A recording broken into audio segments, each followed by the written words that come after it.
बिस्मिल्लाहिर्रहमानिर्रहीम। इय्याका नअबुदु व इय्याका नस्तईन। पेशावर,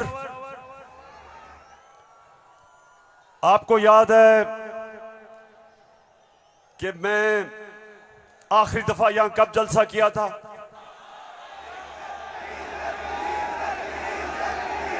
जब एक बैरूनी साजिश के तहत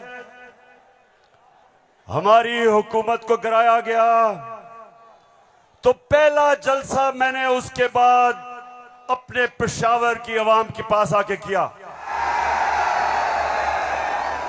और माशाअल्लाह पेशावर, जब भी मैं आपको कॉल देता हूं, कभी आपने मुझे मायूस नहीं किया। बहुत बहुत शुक्रिया। अच्छा पेशावर, आज मैंने बात तो आपसे करनी थी सैलाब की।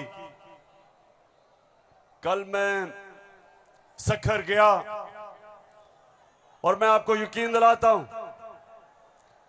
कि अल्लाह ने हमारे पाकिस्तानियों को, खास तौर पे सिंध बलूचिस्तान, डीजी खान, राजनपुर, डीआई खान, टांक और यहां ऊपर स्वात, गिलगित बल्तिस्तान, अल्लाह ने हमें बड़े इम्तिहान में डाला है। और सिंध में खास तौर पे मैं बात तो सिंध की करना चाहता था कि बहुत हमारे सिंध के पाकिस्तानी बड़ी मुश्किलों में हैं। लेकिन मैं आज बात करना चाहता हूं, जिस तरह का प्रोपेगेंडा चल रहा है, और खास तौर पे कल एक बड़ा मुनज़्ज़म प्रोपेगेंडा चला है, तो मैं उसके ऊपर पहले बात करूंगा और फिर आपसे पेशावर मजीद बातें होंगी। सबसे पहली चीज, मेरे पाकिस्तानियों, हम सबको एक चीज समझनी चाहिए कि कोई कौम, पेशावर मेरी कोशिश ये है कि मेरा ये सारे जो नौजवान यहां खड़े हैं, मैं आपकी तरबियत भी करूं, आप में सियासी शऊर पैदा करूं, आपको समझाऊं कि हकीकी आजादी क्या है, आपको समझाऊं कि ला इलाहा इल्लल्लाह ये कैसे एक इंसान को आजाद करता है। कैसे जब अल्लाह से आप दावा करते हैं कि अल्लाह तेरा सिवा कोई खुदा नहीं, तो आप अपनी वो जंजीरें तोड़ते हैं जो इंसान को जमीन पे रखता है, इंसान की परवाज रोकता है। ये जंजीरें परवाज रोकती हैं इंसान की, उसकी अजमत की। और मेरे नबी सल्लल्लाहु अलैहि वसल्लम ने मदीना में ला इलाहा इल्लल्लाह से इंसानों को आजाद कर दिया। छोटे इंसान बड़े इंसान बन गए। वो अरब जिनकी कोई हैसियत नहीं थी, चंद सालों में, पेशावर चंद सालों में दुनिया की इमामत की उन्होंने। ये तारीख का हिस्सा है।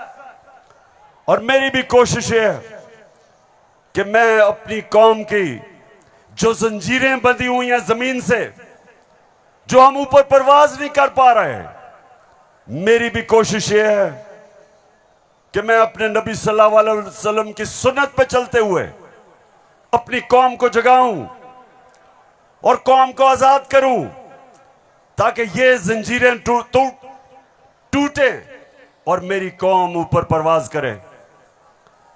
तो सबसे पहले ये जो प्रोपेगेंडा किया जा रहा है, ये जो चोरों का टोला एक अमरीकी साजिश के तहत इस मुल्क पर मुसल्लत किया गया, ये जो साजिशी टोला ये जो इस मुल्क का 30 साल से खून चूस रहा था, आज हमारे ऊपर बिठाया गया, हमारी बेहतरी के लिए नहीं, इस कौम को नीचा बनाने के लिए, कमजोर करने के लिए। और इसलिए मैं आपके पास आया हूं, दूसरी दफा आया हूं कि पेशावर, मैंने इंशाअल्लाह आपको अपनी हकीकी आजादी की तहरीक में शामिल करके पाकिस्तान को एक अज़ीम कौम बनाना है। जो इल्लामा इकबाल की ख्वाब थी, वो कौम जो कि इंशाअल्लाह वर्ल्ड लीडर्स बनाएगी, जो खुशहाल होगी, जिधर हरे पासपोर्ट की दुनिया इज्जत करेगी, जिधर जब, और इंशाअल्लाह एक दिन आएगा जब हमारे पाकिस्तानी पाकिस्तान से बाहर जाएंगे तो दुनिया कहेगी कि वो देखो पाकिस्तानी आ रहा है।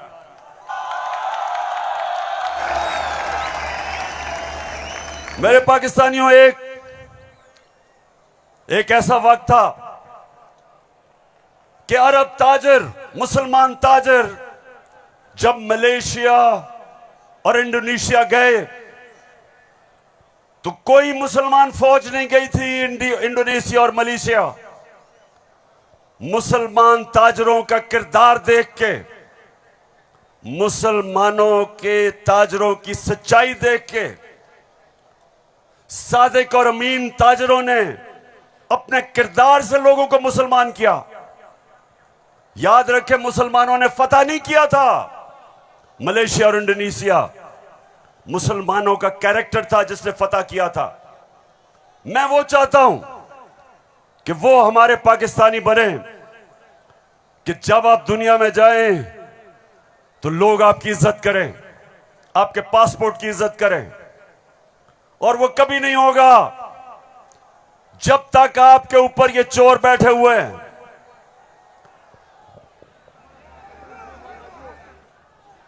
शबाज शरीफ, मैं चाहता हूं पेशावर जरा गौर से, क्योंकि आज मैंने बड़ी वीडियोस दिखानी है आपको।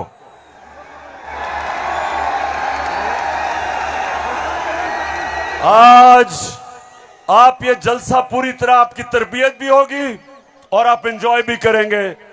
तो मैं जो आपको कह रहा था, फिर से मैं जो आपको कह रहा था कि मैं चाहता हूं कि मेरी कौम एक खुददार, गैरतमंद कौम हो, क्योंकि ला इलाहा इल्लल्लाह इंसान को गैरत देता है।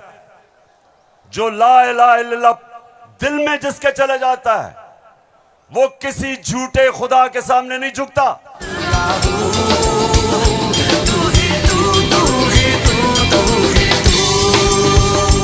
अच्छा, अब देखो, जो मैं चाहता हूं कि किस तरह की कौम मुझे चाहिए, और जरा ये देखें इंपोर्टेड क्राइम मिनिस्टर को। मैं सऊदी अरब से होके आया हूं, मैं यूएई के होके, अभी मैं तुर्की होके आया हूं, और मैंने उन भाइयों को कहा कि आप हमारे बड़े अजीम भाई हैं, हमेशा आपने हमारी मदद की। और मैंने यही कहा, जब मैं आया हूं तो आप समझेंगे शायद ये मांगने आया है, मैं मांगने नहीं आया। मैं आया हूं तो आप समझेंगे शायद ये मांगने आया है, मैं मांगने नहीं आया, लेकिन मजबूरी है। जिस तरह माजी में 75 साल में आपने हमारा हाथ बटाया है, कुछ अर्सा आप हाथ बटा। मैंने कहा मैं वादा करता हूं कि इंशाअल्लाह हम पूरी कौम, हम मिलकर दिन रात मेहनत करेंगे, पसीना गिराएंगे, अपने पांव पे खड़े होंगे। क्यों पेशावर, सुन लिया? ऐसे आदमी को आप अपना प्राइम मिनिस्टर मानते हो?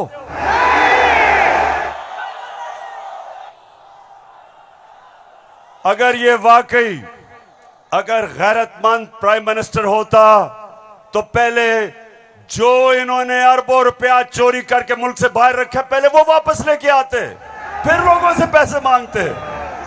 अपना पैसा चोरी करके मुल्क से बाहर, और बाहर जाके लोगों से पैसे भीख मांगना। अच्छा पाकिस्तानियों, पेशावर, मैं आज आपको अब बताना चाहता हूं कि ये जो चोरों का टोला हमारे ऊपर मुसल्लत किया, अब इनको पता चल गया है कि ये अब ये हमें हरा नहीं सकते। हाँ मुझे पता है कि फजल रहमान भी इनमें से एक है। अब ये जो थ्री स्टूजेस हैं, इनको पता है कि मैच खेल के तो ये अब ये जीत नहीं सकते। इनको पता है कि जब भी इलेक्शन हुआ इन्होंने हारना है। अब ये कर क्या रहे हैं? साजिशें कर रहे हैं। किसी तरह इमरान खान को डिस्क्वालीफाई करवाओ, केस बनाओ, कभी तोशाखाना, कभी वो इनका पालतू इलेक्शन कमीशन, कभी वो कोशिश कर रहे डिस्क्वालीफाई करने के लिए। अदालत के अंदर मुझे दहशतगर्द बना दिया पिशवारों वालों। दहशतगर्द आपके सामने खड़ा है। कोशिश है कि किसी तरह बस इमरान खान मैच ना खेले। ये वैसे ही है, जब हम छोटे थे क्रिकेट खेलते थे तो जब एक टीम हारने लगती थी वो विकेट उठा के ले जाती थी। अब ये यही कर रहे हैं, मैच खेल नहीं सकते। किसी ना किसी तरह बस इमरान खान को बाहर निकालो टीम से। दूसरी चीज, और ये उससे खतरनाक चीज कर रहे हैं, पेशावर ये कोशिश कर रहे हैं कि किसी तरह पाकिस्तान की सबसे बड़ी जमात, इसको किसी तरह पाकिस्तान की फौज से लड़ाया जाए। ये इनकी दूसरी कोशिश है। पहले डिस्क्वालीफाई करो और साथ साथ कोशिश करो कि पाकिस्तान की फौज के खिलाफ प्रोपेगेंडा करके लड़वाएं, और फिर पाकिस्तान की अदलिया के खिलाफ कि पाकिस्तान के अदारे किसी तरह तरीके इंसाफ के खिलाफ हो और ये किसी तरह मैच जीत जाएं। बस मैं आज आपको वीडियोस दिखाने लगा हूं, और मैं उससे पहले आपको बताऊं कि कोशिश इनकी क्या है। जो कुछ मैं कहता हूं, इनका प्रोपेगेंडा सेल बैठा हुआ है, वो हर चीज को मोड़ के कोशिश करता है कि या किसी तरह अदालत मेरे खिलाफ हो या किसी तरह फौज मेरे खिलाफ हो। अब मैंने क्या कहा था? मैंने अभी चंद रोज पहले क्या कहा, परसों मैंने क्या कहा? मैंने ये कहा कि फौज का जो आर्मी चीफ होता है उसको मेरिट पे सिलेक्शन होनी चाहिए।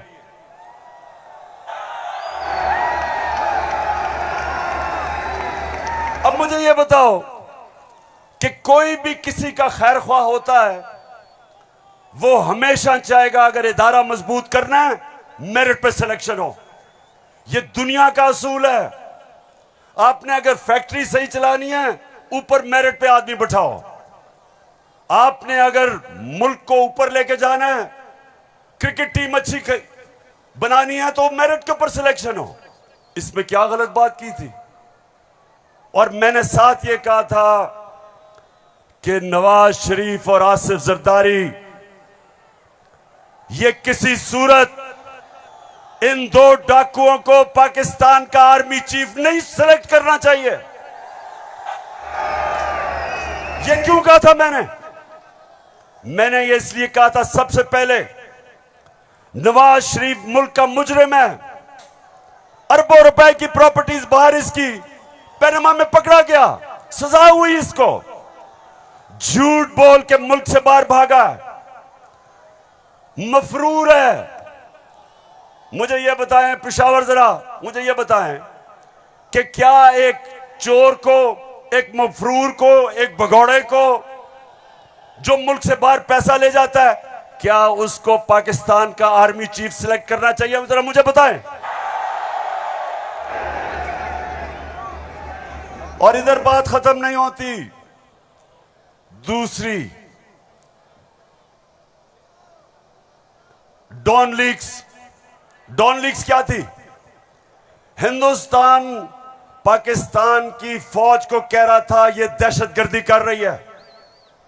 हिंदुस्तान उस वक्त के पाकिस्तान के सिपहसालार रहील शरीफ को कह रहा था ये दहशतगर्दों का सरदार है। और डॉन लीग्स में क्या चीज सामने आती है? बजाय नवाज शरीफ और नून लीग अपनी फौज के साथ खड़े हो, वो हिंदुस्तान को पैगाम पहुंचाते हैं कि जी हम कुछ नहीं कर रहे, फौज सब कुछ कर रही है। अपने से फौज को अलग कर लिया। काठमांडू में सार्क मीटिंग में बरका दत्त किताब में लिखती है कि नवाज शरीफ छुप छुप के नरेंद्र मोदी को मिल रहा था अपनी फौज से डर के। और दूसरी तरफ आसिफ जरदारी वो अमेरिकनों को कहता है, अपने अमेरिका में पाकिस्तान का एम्बेसडर हुसैन हक्कानी वो जाके अमेरिकनों को एडमिरल मलन को कहता है कि जनाब गवर्नमेंट को और जरदारी की गवर्नमेंट को पाकिस्तान की फौज से बचा लो। ये वो लोग हैं, बताओ मुझे, ये आर्मी चीफ सेलेक्ट कर सकते हैं? क्या हम इतने अहम ओहदे इन दोनों चोरों के हाथ में देंगे? नहीं देंगे। लेकिन तीसरी चीज पेशावर सुनो, इन्होंने सबको, मैंने बार बार आपको वो मुरासला दिखाया जो अमरीकी अंडर सेक्रेटरी ने धमकी दी पाकिस्तान को, पाकिस्तान के एम्बेसडर असद मजीद को, कि अगर तुमने इमरान खान को ना हटाया तो पाकिस्तान को मुश्किलों का सामना करना पड़ेगा। और नो कॉन्फिडेंस मोशन में अभी टेबल नहीं हुई थी तब वो धमकी देता है। और सबको पता है उसके बाद क्या हुआ। नो कॉन्फिडेंस आता है, चोरी के पैसे से मेंबर पार्लियामेंट खरीदे जाते हैं, करप्शन के पैसे से लोटे बनाए जाते हैं। और आपका भी एक बहुत बड़ा लोटा था। कौन लोटा था आपका? एक ही पख्तूनख्वा से लोटा आया और बहुत बड़ा लोटा था वो। लोटों पे पैसा चलता है, लोटों पे नोट चलते हैं, और उसके बाद हमारी हुकूमत गिराई जाती है और इनको इंपोर्टेड हुकूमत ऊपर लगाई जाती है। और मेरा तीसरा सवाल है कि क्या वो लोग जो बाहर से मुसल्लत किए गए हैं, जिनके पैसे और दौलत बाहर पड़ी है, क्या उनको पाकिस्तान के आर्मी चीफ को अपॉइंट करना चाहिए? बताओ। तो मैंने ये कहा और कहते कि जनाब इमरान खान तो फौज के खिलाफ है। अभी चलो, अब मैं चाहता हूं ये नून लीग के दो, एक वजीर और एमएनए, जरा आप इनकी वीडियो देखें और उसके बाद बात करता हूं। सियासी मामला थे और जिस तरफ इस साल के आखिर में एक बड़ी तब्दीली आनी थी, उसमें तो ये नजर आ रहा था कि इमरान खान का जो गठजोड़ है ये तो अगले 15 साल रहेगा अगर इस तरह हालात रहे। और जिस तरह के उनके प्रोग्राम थे, हम सब ने डिस्क्वालीफाई होना था इस साल के आखिर में, तमाम जो अपोजिशन की लीडरशिप है। अच्छा, उनका तो ख्याल था कि मैं सफाया कर दूंगा, मैं किसी को नहीं छोड़ूंगा। तो ये आपका खदशा है? मालूमात है जी, हमारी सीरियस मालूमात है। आपके ख्याल में जो आप ये लोगों को भूल जाता है, लेकिन कुछ माह पहले जो कहा कि जी हम नैब के कुछ 100 जज और हायर कर रहे हैं और हम सारे केसों को एक्सप्लाइट करेंगे, तो उस मैथ्स लेवल के ऊपर, मैथ्स लेवल पे डिस्क्वालिफिकेशन होनी थी। बिगिनिंग शहबाज शरीफ डाउनवर्ड, शाहजाद खान अब्बासी, हसन इकबाल और ऑल ऑफ अस, सिर्फ मुस्लिम लीग नून की नहीं। आपके ख्याल में जो कोalition बनी है वो इसी वजह से बनी है कि इमरान खान साहब के तो फाशिस्ट प्लान्स थे ना इस मुल्क के ऊपर हमला करने के। तो लिहाजा ये आज मुश्किल जरूर है, लेकिन ये हमें याद रखना है जब हम मुआशरत की डिस्कस करते हैं कि यहां जमहूरियत का, हाकमियत का और वफाकियत का मामला भी मौजूद है जिसको हमें साथ लेकर चलना है। तो इसलिए एक लार्जर कॉन्टेक्स्ट में सियासी मामला कि जो हमें लोग कहते थे, डराते थे, दबाव में लाते थे इस बात पे कि अगर फौरी तौर पर अदम एतमाद करके आप हुकूमत में ना आए तो फलां आ जाएगा, फलां बैठ जाएगा किसी चेयर पे। कोई किसी किस्म का हमें उस वक्त भी ना नोटिस था ना हमने लिया था, मगर इत्तेहादी जमातों के हम फैसलों पर के पाबंद थे। मैं आज भी ये बात कहने लगा हूं कि अगर कि जो हमें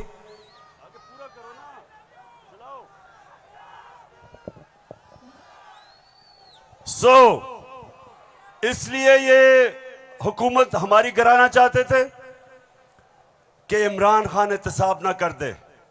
डर ये था कि अगर इमरान खान रह गया तो ये जेल में चले जाएंगे, क्योंकि इन्होंने जो चोरी किया वो पकड़ी जाएगी। मतलब ये कि ये इसलिए गिराना चाहते थे, महंगाई वजह नहीं थी, माइशत वजह नहीं थी, वजह सिर्फ एक थी कि इन्होंने एनआरओ लेना था और 1100 अरब रुपया अपना माफ करवाया।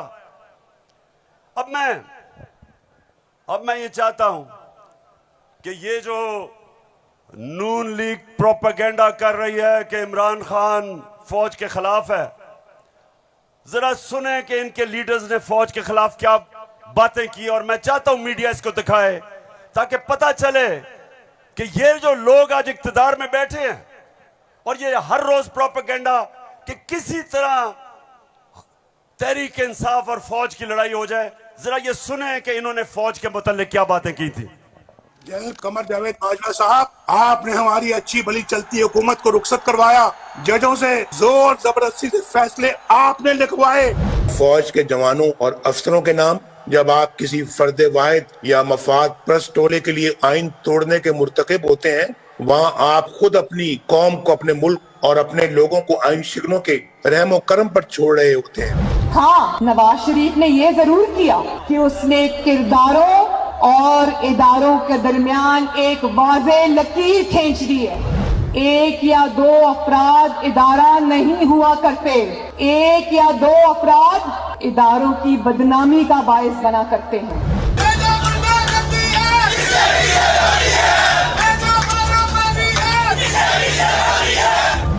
जो शख्स इस किस्म की कार्रवाइयों में मुलव्वस रहा हो उसका एहतसाब होना चाहिए उसको, बल्कि इतने बड़ी उनकी ग्लेयरिंग चीज़ें शायद 73 साल की तारीख में कभी नहीं मिलती, तो अब तो उनका एहतसाब होना चाहिए।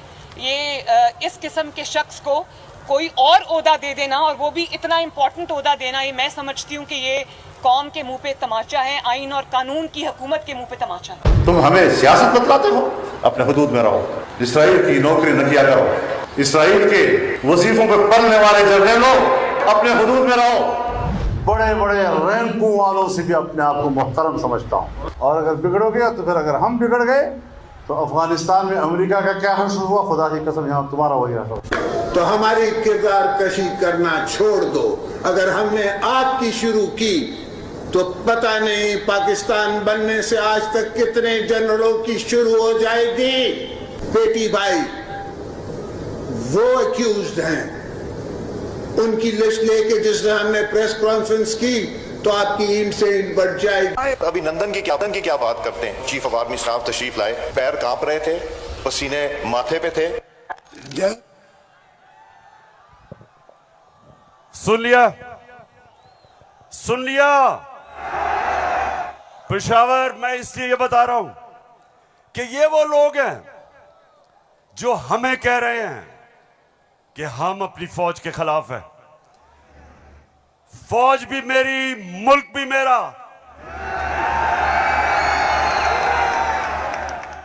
जितने इदारे मजबूत होंगे मुल्क मजबूत होगा, अदलिया मजबूत होगी मुल्क मजबूत होगा, फौज मजबूत होगी, हम आजाद हो सकेंगे। हम अपनी आजादी, हम किसी के सामने झुकेंगे नहीं, कोई मुल्क हमें फतह नहीं करेगा। जिस तरह सारी मुसलमान दुनिया में आज अजाब आया हुआ है, सोमालिया से लेके, लिबिया से लेके, सीरिया से लेके, सारी मुसलमान, अफगानिस्तान में क्या हुआ, यमन में, सारी मुसलमान दुनिया में किस तरह का अजाब आया, और हम वो पाकिस्तान है जो एक मजबूत फौज की वजह से बचे हुए हैं। तो नून लीग वाले ये समझ जाओ कि हम वो लोग हैं जो इस मुल्क के इदारे मजबूत करेंगे, और कभी अगर कोई तनकीद करते भी हैं अपनी फौज के लिए, उसकी बेहतरी के लिए करते हैं, तामीरी तनकीद करते हैं। अब वो चलाओ।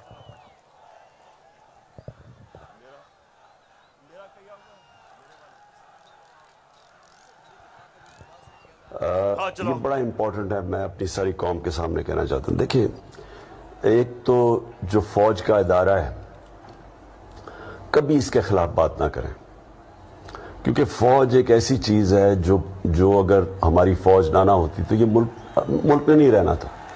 इमरान खान से ज्यादा इस मुल्क को जरूरत पाकिस्तानी फौज की है, और हमें हमेशा इस इदारे को इसकी मजबूती के लिए हमें बात करनी चाहिए।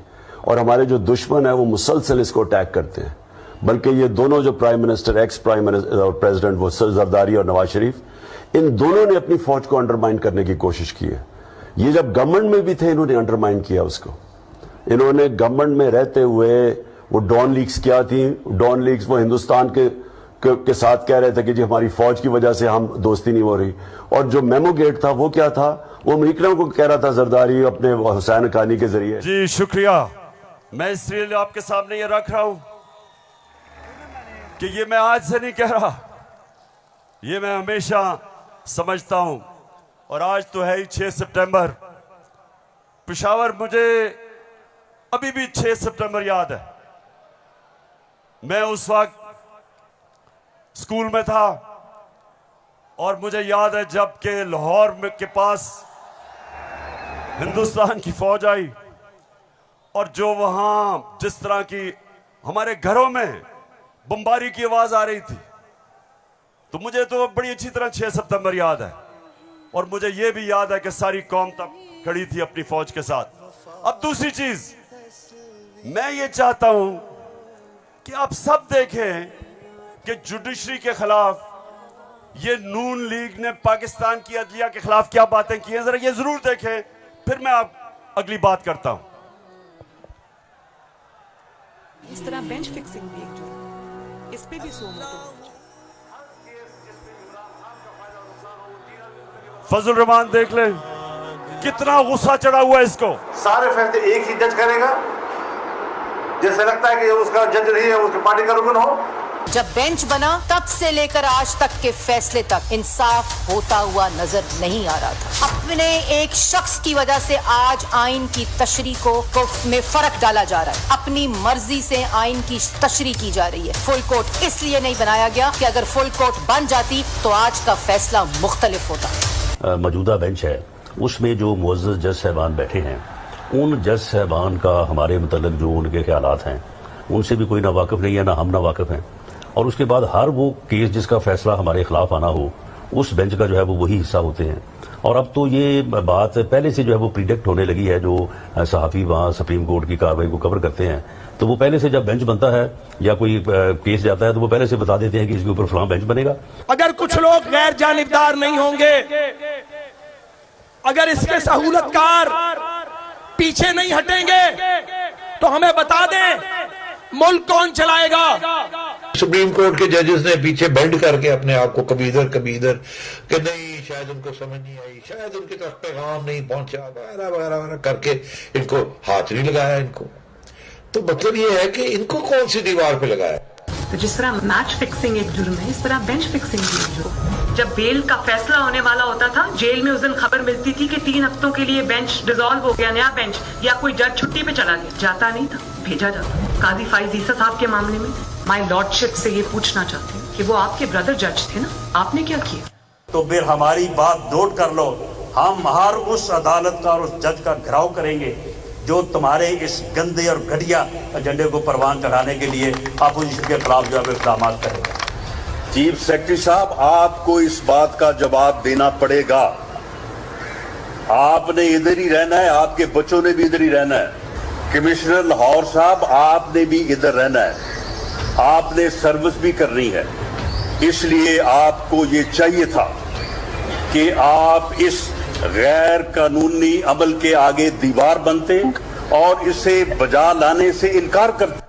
आला अदलिया के जजेस पार्टी बनकर अगर चीफ जस्टिस वो जबान इस्तेमाल करेंगे जो इमरान खान कंटेनर पे चढ़ के करता था, तो उस जबान का वही जवाब मिलेगा जो नवाज शरीफ के सियासी मुखालिफिन को दिया जाता है। आप कौन होते हो किसी की तौहीन करने वाले? आप कौन होते हो किसी की तज़हीक करने वाले?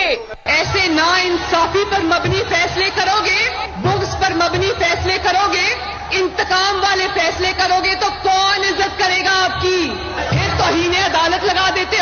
5 मेंबर बेंच ने सियासी पार्टी बना दिया पूरी अदलिया को और उसको मुस्लिम लीग नून के सामने ला के खड़ा कर दिया। क्या बताओ, मुल्क की सबसे बड़ी अदालत की इससे भी बड़ी तौहीन हो सकती है कोई? हम आपकी इज्जत करना चाहते हैं, आप भी तो अपनी इज्जत करवाओ। तो जस्टिस अजमत सईद साहब जो है उनको कौन नहीं जानता, पर्सनली जाती तौर पे असरअंदाज होकर उन्होंने JIT बनवाई, बदनाम जमाना JIT को आज तक व्हाट्सएप। मैं सिर्फ आपको ये थोड़ा सा सैंपल दिखा रहा हूं कि किस तरह का ये अपने पाकिस्तान की अदलिया के खिलाफ क्या जबान इस्तेमाल की गई है। और मैं अपना आपको बता दूं, आज से 26 साल पहले जब मैंने सियासत शुरू की तो उसको इंसाफ की तहरीक का, आजाद अदलिया के लिए सबसे पहले हम खड़े हुए। जेल में वाहिद सियासी लीडर था जो आजाद अदलिया के लिए जेल में गया। 2008 की इलेक्शन बॉयकॉट की अपनी अदलिया के लिए। उसके बाद जब हम इक्तदार में आए तो इस्लामाबाद में 50 साल के बाद पहली दफा जुडिशल कॉम्प्लेक्स बनाया अपने जजेस के लिए। मैं ये इसलिए आपको कह रहा हूं कि जो कानून की बालादस्ती, रूल ऑफ लॉ, कोई माशरा आगे नहीं बढ़ सकता जब तक वहां इंसाफ नहीं होता, और इंसाफ देती है अदलिया। इसलिए हमने हमेशा अपनी अदलिया की इज्जत की है। ये जो नून लीग के लोग हैं जो आज जिस तरह की जबान इस्तेमाल कर रहे हैं, सोशल मीडिया पे अटैक कर रहे हैं इस्लामाबाद के चीफ जस्टिस को, ये कभी, मैं आपको ये बता रहा हूं कि मैंने कभी अपनी पार्टी को इजाजत नहीं दी कि अदलिया को अटैक करे, क्योंकि आखिर में इंसाफ होगा तो मुल्क में खुशहाली आएगी, और इंसाफ अदलिया देती है। मुझे बड़ा जनाब इन्होंने कहा कि देखें इमरान खान ने कोई बड़ी गलत जबान इस्तेमाल कर दी।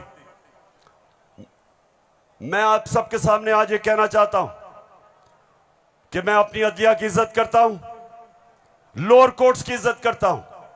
वो लोअर कोर्ट्स जो आम इंसानों की खिदमत करते हैं और मुश्किल हालात में, अगर एक मैजिस्ट्रेट जेबा के खिलाफ ऐसे लगा कि मैंने कोई सख्त जबान इस्तेमाल की, उसकी वजह थी मैं शहबाज गिल को देख रहा था, उसके ऊपर तशद्दुद हुआ, उसको जिसको कहते हैं कस्टोडियल टॉर्चर, उसको हवालात में बंद करके तशद्दुद किया गया, नंगा किया गया। और उसकी जब हमने देखा उसके हालात और उसके ऊपर प्रेशर डाला गया कि मेरे खिलाफ स्टेटमेंट दे, मेरे ही उसके ऊपर अगर ज्यादा ऐसे लगा सख्त स्टेटमेंट है, ये मेरा मकसद नहीं था। कभी मैं ये नहीं समझ सकता कि मैं किसी जज को धमकी दूं, लेकिन मैं आज सबको ये कहना चाहता हूं कि इस मुल्क में जब तक इदारे मजबूत और ताकतवर नहीं होंगे, मुल्क ऊपर नहीं आएगा। आज अगर मगरिब के अंदर खुशहाली है तो वहां इंसाफ है। जितना ज्यादा इंसाफ और कानून की बालादस्ती, उतना खुशहाल माशरा। तो मेरी तो पहले दिन से यह स्ट्रगल है।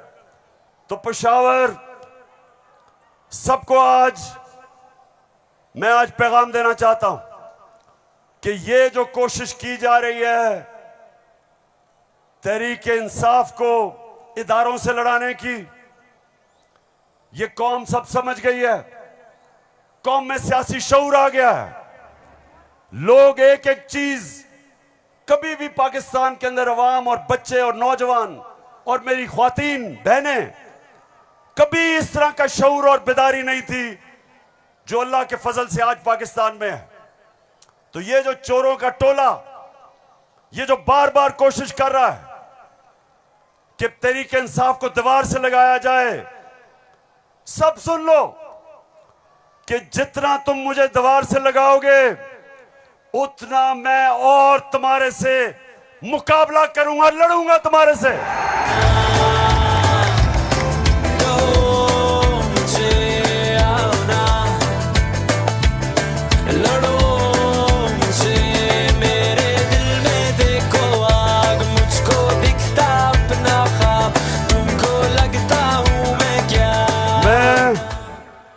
अपनी सारी कौम, सबका सारी कौम के पास जा रहा हूं।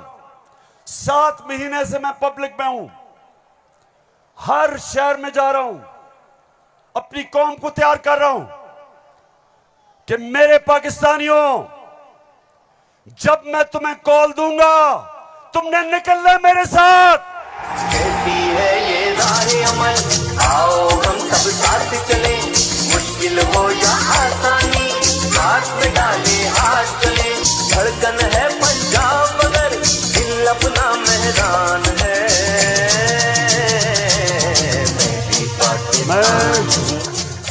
अच्छा पेशावर, जब हमें इन्होंने हटाया था, फिर से मैं आपको याद करा दूं, उस वक्त पाकिस्तान तेजी से तरक्की कर रहा था। जो इस हुकूमत ने जो किताब माइशत के ऊपर शाया की, जिसको कहते हैं इकोनॉमिक सर्वे ऑफ पाकिस्तान, उसके अंदर पाकिस्तान 17 साल के बाद सबसे तेजी से हमारी माइशत ऊपर जा रही थी। 5.6 और चौथे साल 6%। आज IMF कह रहा है, आलमी इदारा कह रहा है कि 6% से अब हमारी माइशत 1% से भी कम पे जा रही है। यानी माइशत सुकड़ रही है, बेरोजगारी बढ़ रही है, फैक्ट्रियां बंद हो रही हैं, किसान जिसने रिकॉर्ड पैदावार की थी उसकी पैदावार नीचे जा रही है, क्योंकि बिजली और फजलुर रहमान की कीमत ऊपर चली गई है। ट्यूबवेल के लिए जो डीजल चाहिए वो महंगा हो गया। बिजली, अच्छा बिजली के बिल जिन जिन के पास आए हैं, जरा मुझे हाथ खड़े करके बताएं, कभी पाकिस्तान की तारीख में इतनी महंगी बिजली नहीं थी। क्या हुआ कि 4 महीने में कौन सी क़यामत आ गई कि बिजली की कीमत 18 रुपए यूनिट से 36 रुपए यूनिट, और टैक्सेस मिला के 50 रुपए यूनिट पे बिजली पहुंच गई है। गंदम 850 रुपए पे 20 kg मिलती थी, आज कराची के अंदर 2000 रुपए पे नहीं मिल रही। बलूचिस्तान में देखें गंदम की कीमत किधर गई। हमारे दौर में, ये जरा गौर से सुने, हमारे दौर में तेल इंटरनेशनल मंडी में 103 से 115 डॉलर पे बिकता था। आज वो पहुंच गया 96 डॉलर पे। तेल की कीमत इंटरनेशनल मंडी में कम हो गई है, लेकिन हमारे दौर में 1 लीटर पेट्रोल 150 रुपए और 1 लीटर फजलुर रहमान 145 रुपए। आज 234 पे पहुंच गया। बिजली दुगनी, पेट्रोल डीजल ऊपर, सब कुछ महंगा और रुपया गिर रहा है। IMF के प्रोग्राम के बावजूद रुपया गिर रहा है। IMF ये कहता है कि आगे पाकिस्तान के जो माशी हालात है वो और बिगड़ने वाले हैं। बिजली की कीमत अभी और बढ़ेगी, GST लगेगा 17%, कीमत और ऊपर, पेट्रोल डीजल और ऊपर। तो मेरे पाकिस्तानियों, आज हम नहीं, IMF कह रहा है कि पाकिस्तान श्रीलंका की तरफ जा रहा है, यानी माशी तबाही की तरफ जा रहा है। तो सवाल आज ये है कि वो कौन थे, वो कौन मुजरिम थे, कौन इस कौम के गद्दार थे जिन्होंने बैरूनी साजिश का हिस्सा बन के इस मुल्क में आपकी हुकूमत कराई और इन चोरों को लेके आए।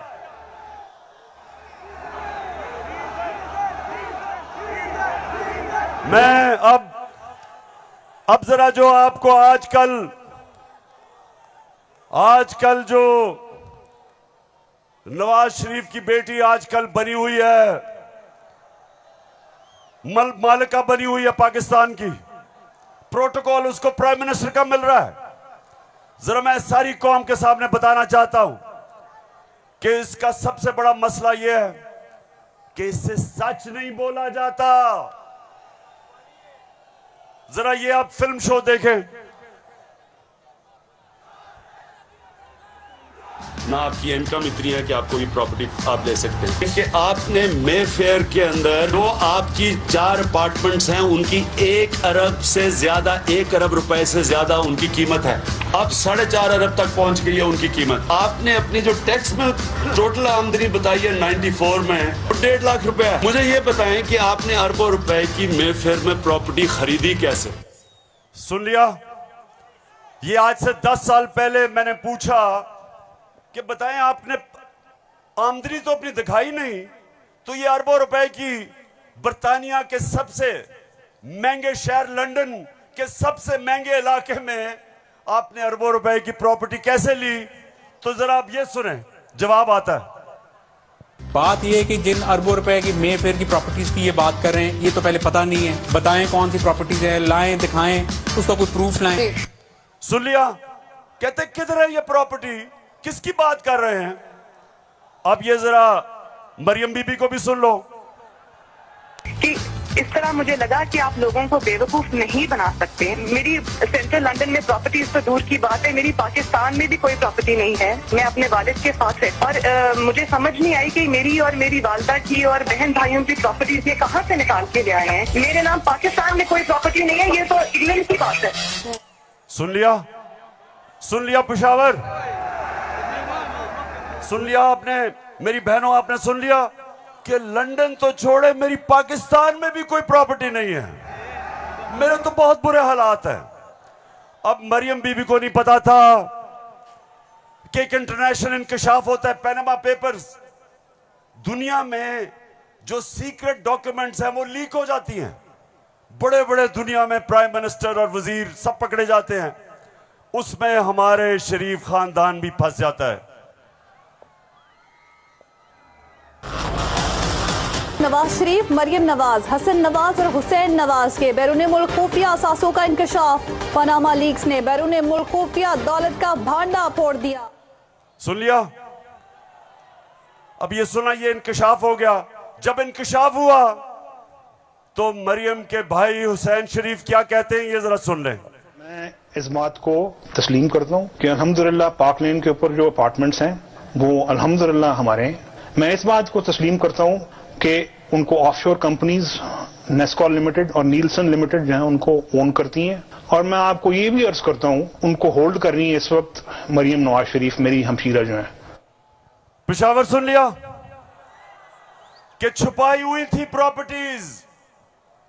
एक हदीस है कि शैतान आप इंसान के गुनाह दुनिया में नशर कर देता है। वो दुनिया में नशर हो गए, उन्होंने कहा हमारी प्रॉपर्टीज नहीं, प्रॉपर्टी सामने आ गई। अब ये मैं आपको समझाने की कोशिश कर रहा हूं। असल में नवाज शरीफ की प्रॉपर्टी थी। मरियम बेचारी के पास किधर से पैसा आया? पैसा तो नवाज शरीफ का था। क्यों छुपा रहा था? क्योंकि आपके चोरी का पैसा था, अवाम से पैसा चोरी किया था। चोरी और करप्शन में क्या फर्क?